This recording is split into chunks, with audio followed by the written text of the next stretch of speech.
एक साधु जी नदी के किनारे और बैठे हुए आराम से अपना ध्यान कर रहे थे।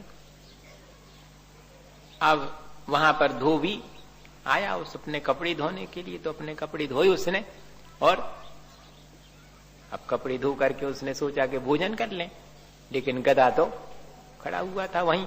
तो बाबा जी से कही कि भैया रखाए रहियो, हम आउ थे भोजन करके आउ थे। अब बाबा जी वगैरह मिल जाते काम के लिए फुर्सत, रविंद्र ने घर छोड़ो, कचू तो है नहीं, करो तुम जो ही करो। तो बाबा जी को कहा कि गधा जो है रखाए है ना आप। अब हुआ ये कि वो गधा वहां से यहाँ वहां हो गया।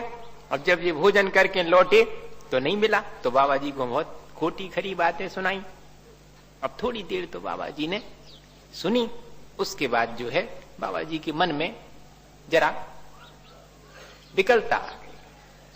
बहुत कठिन है भैया, प्रशंसा सुन के फूलना नहीं और निंदा सुन के और शांत बने रहना, ये बहुत ही अत्यंत दुर्लभ, बड़ी साधना चाहिए इसके लिए। अब बाबा जी को अपनी थोड़ी निंदा तो सहन हुई, दीपायन मुनि महाराज को तक नहीं हुई थी सहन भैया, हम और आपकी तो क्या बात है, पर साधना तो वही है। तो अंतर मालूम पड़ेगा कि हाँ सच में हम साधना कर रहे, सच में हम भक्ति कर रहे भगवान की, कि हमारे चित्त में इतनी निर्मलता आ गई। अब जब नहीं सहन हुआ तो उनने कही कि ठीक है अब दो दो हाथ कर लो। तो बाबा जी भी उठ गए, और बाबा जी के मन में बार बार जी बात आ रही थी कि जितनी जिंदगी निकल गई, ध्यान कर रहे, पूजा पाठ कर रहे, भगवान की भक्ति कर रहे, का भाव कछु नहीं भाव, को नहीं आओ बचावे। अब जब बहुत अधिक, अब बाबा जी तो बाबा जी हैं, कछु ज्यादा तगड़े तो हते नहीं, हाँ सो दो ही चार धक्का में नीचे गिर गए।